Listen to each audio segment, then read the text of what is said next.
आईने हिंदी के एक नए एपिसोड में आपका स्वागत है, जहां आपके लिए लेकर के आते हैं इंडियन डिफेंस की प्रमुख अपडेट्स को। और इस वीडियो में हम बात करने वाले हैं सुखोई 30 MKI फाइटर एयरक्राफ्ट के बारे में। दोस्तों, सुखोई 30 MKI की कैपेबिलिटी को लेकर के कोई संदेह नहीं है कि ये कितने कैपेबल फाइटर एयरक्राफ्ट है। इन्होंने अपनी कैपेबिलिटी को बीतते समय के साथ प्रदर्शित किया है और यही कारण है कि आज ये भारतीय वायुसेना की बैकबोन कहलाए जाते हैं। लेकिन बीतते समय के साथ हम सब जानते हैं कि एयरक्राफ्ट में कुछ कमियां आती हैं और उन्हें हमें समय के हिसाब से अपग्रेड करना पड़ता है। और यही चीज अब सुखोई 30 MKI के साथ हो रही है। आप सबको पता है कि 30 नवंबर 2023 को डिफेंस एक्विजिशन काउंसिल के द्वारा सुपर सुखोई प्रोग्राम को मंजूरी मिली। लेकिन जब ये मंजूरी मिली तो कुछ लोगों के मन में एक सवाल था कि क्या आज के रडार जितने पावरफुल हो रहे हैं और हमने रशिया यूक्रेन युद्ध में इन बड़े साइज के एयरक्राफ्ट की जो दुर्गति देखी, उसके बाद भारतीय वायुसेना के ये एयरक्राफ्ट कॉन्टेस्टेड एयर स्पेस में कितना ज्यादा सेफ होंगे? क्या हम इनके रेडार क्रॉस सेक्शन को कम करने के लिए कुछ कर नहीं सकते? तो उसका जो सोल्यूशन है ये ऑलरेडी भारत के पास है, जिसके बारे में आज के इस वीडियो में हम बात करेंगे। दोस्तों, सुखोई 30 MKI का जो अपग्रेड होगा ये एक चरणबद्ध प्रक्रिया होगी जो कि हिंदुस्तान एरोनॉटिक्स लिमिटेड के द्वारा आगे बढ़ाई जाएगी। इसमें भारतीय वायुसेना, हिंदुस्तान एरोनॉटिक्स लिमिटेड और प्राइवेट कंपनियों की जो सहभागिता है वो सुनिश्चित की जाएगी और इन पावरफुल वॉर मशीन्स को काफी ज्यादा पावरफुल बना दिया जाएगा और एडवांस कैपेबिलिटीज से इक्विप भी किया जाएगा।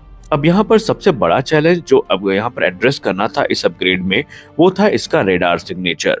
भले ही सुखोई 30 MKI की स्ट्रेंथ कितनी भी ज्यादा हो, लेकिन इससे इनकार नहीं किया जा सकता कि ये तकरीबन 30 टन वजनी जो एयरक्राफ्ट है ये बहुत बड़े रेडार क्रॉस सेक्शन के साथ में आता है, जिससे आज के समय के मॉडर्न लॉन्ग रेंज के जो रेडार्स हैं इनके द्वारा इजीली डिटेक्ट किया जा सकता है और उसके बाद इन पे अटैक भी किया जा सकता है। और इससे इन एयरक्राफ्ट की जो कैपेबिलिटी है और जो इफेक्टिवनेस है वो काफी लिमिट हो जाती है, काफी यहाँ पर सीमित हो जाती है कॉन्टेस्टेड एयर स्पेस के क्षेत्र में। तो यहाँ पर स्टेल्थ जो कि आजकल के मॉडर्न रेडार को चकमा देने में सक्षम है, सुखोई 30 MKI में वो हमें उतना अच्छा देखने को नहीं मिलता। लेकिन इसी समस्या का समाधान अब भारत की डिफेंस लेबोरेटरी जोधपुर के द्वारा ढूंढा जा चुका है और वो एक प्रॉमिसिंग सोल्यूशन के साथ सामने आए हैं, जहां पर पॉलीइथेन बेस्ड रेडार एब्जॉर्बिंग पेंट को उन्होंने विकसित किया है। और ये जो इनोवेशन है ये पेंट बेसिकली इसके रेडार क्रॉस सेक्शन को काफी कम कर सकता है। इस विशेष पेंट की बात करें तो ये पॉलीइथेन रेजिन के अंतर्गत एक मैग्नेटिक फंक्शनल फिलर को कह सकते हैं यूटिलाइज करता है, जिससे अपने बहुत सारे एडवांटेजेस हैं जो ये प्रदर्शित करता है, जिसमें सबसे बड़ा यहाँ पर है वो है एक्सेप्शनल ड्यूरेबिलिटी। ये जो रेजिन सिस्टम है ये एक्सीलेंट वेदर रेजिस्टेंस को प्रदर्शित करता है और ये पेंट की जो इफेक्टिवनेस है इसको भी इंश्योर करता है एक्सट्रीम टेम्परेचर में भी। इससे फर्क नहीं पड़ता कि टेम्परेचर काफी लो है या टेम्परेचर काफी ज्यादा है, यहाँ पर जो पेंट है ये पूरी तरीके से सुरक्षित रहते हैं और एयरक्राफ्ट को एक एक्स्ट्रा लेयर ऑफ सिक्योरिटी मिलती रहती है। दूसरा है टारगेट अब्जॉर्प्शन।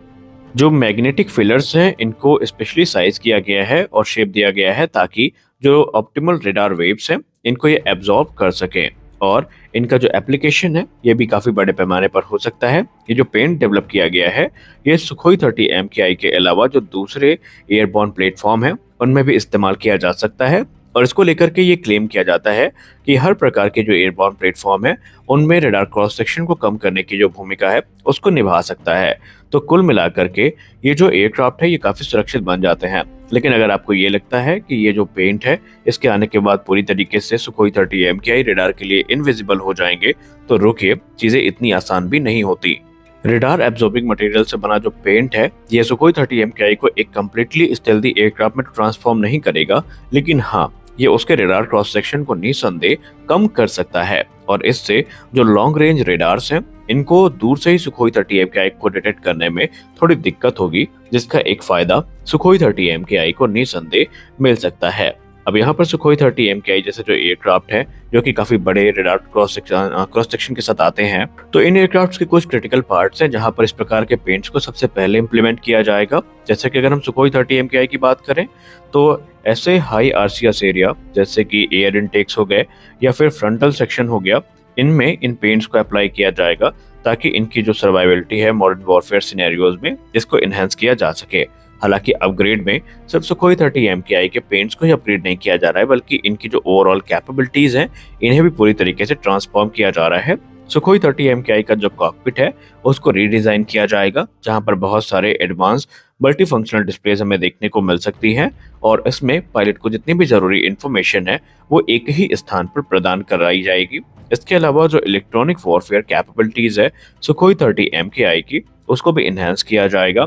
इनकी बैटल सर्वाइबिलिटी को बढ़ाया जाएगा और सबसे इम्पोर्टेंट चीज ये है कि सुखोई 30 MKI को एक indigenous infrared search and track system मिल सकता है जो कि रशियन OLS सिस्टम को रिप्लेस करेगा और इसकी हमें बहुत ज़्यादा ज़रूरत भी थी। वहीं रेडार की बात करें तो सुखोई 30 MKI में जो रशियन रेडार इस्तेमाल किया जाता है इसको जो हमारा उत्तम एसा रेडार का स्केल अप वेरिएंट है उससे रिप्लेस कर दिया जाएगा, जिससे कि सुखोई 30 MKI की सर्च और ट्रैक कैपेबिलिटी कई गुना ज़्यादा बढ़ जाएगी। वहीं सुखोई 30 MKI में नए रडार वार्निंग रिसीवर्स और मिसाइल अप्रोच वार्निंग सिस्टम भी इस्तेमाल किए जाएंगे, जिससे कि इनकी बैटल सर्वाइबिलिटी काफी इंप्रूव होगी। हथियारों की बात करें तो हमने पहले भी अपने वीडियोस में कहा था कि आने वाले भविष्य में 78% से ज्यादा जो वेपन्स इस्तेमाल किए जाएंगे सुखोई 30 MKI में, ये हमारे इंडिजिनस वेपन सिस्टम ही होने वाले हैं।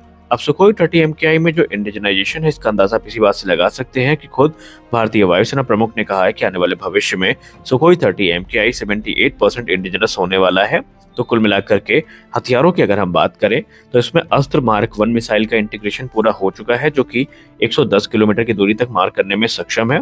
इसके अलावा इसमें अस्त्र मार्क 2 का इंटीग्रेशन चल रहा है जिसकी टेस्ट की शुरुआत जुलाई 2022 से हो चुकी है और अस्त्र मार्क 3 का इंटीग्रेशन इसमें किया जाएगा जो कि 300 किलोमीटर से ज्यादा दूरी तक मार करने में सक्षम होगी।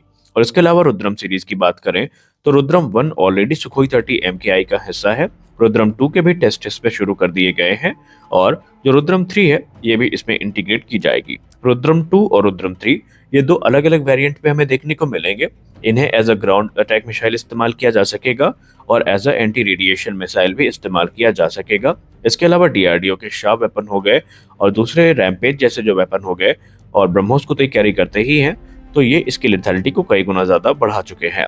तो इसके अलावा अब हम फाइनल वर्डिक्ट की बात करें इंजन को लेकर के, तो इंजन अपग्रेड की कोई बात यहाँ पर नहीं की जा रही है, इंजन इंप्रूवमेंट की बात चल रही है, जहाँ पर गैस टरबाइन रिसर्च एस्टेब्लिशमेंट रूस के साथ बातचीत कर रही है और जो माइनर इश्यूज हैं इंजन के साथ उन्हें फिक्स किया जाएगा और इंडियन कंडीशन के हिसाब से इंजन को ढाले जाने की जो शुरुआत है ये की जा चुकी है, ताकि 2045 तक, क्योंकि ये एयरक्राफ्ट अभी सर्विस में बने रहेंगे, इन्हें किसी प्रकार की दिक्कत ना हो इसका विशेष ध्यान रखा जाएगा। तो सुखोई 30 MKI भारतीय वायुसेना की बैकबोन थे और एक लंबे समय तक भारतीय वायुसेना की बैकबोन रहने वाले हैं जब तक कि हमारे पास उचित संख्या में जो इंडिजिनस फाइटर एयरक्राफ्ट है ये बन के आ नहीं जाते। तो हम आशा करते हैं आज की ये वीडियो आपको अच्छी लगी होगी। अगर वीडियो अच्छी लगी तो वीडियो को लाइक करिए, नए चैनल को सब्सक्राइब करिए, क्योंकि हम आपके लिए इसी प्रकार के अपडेट्स को लेकर के आते रहते हैं। तो चलिए मिलते हैं अपने अगले वीडियो में कुछ और अपडेट्स के साथ, तब तक के लिए जय हिंद।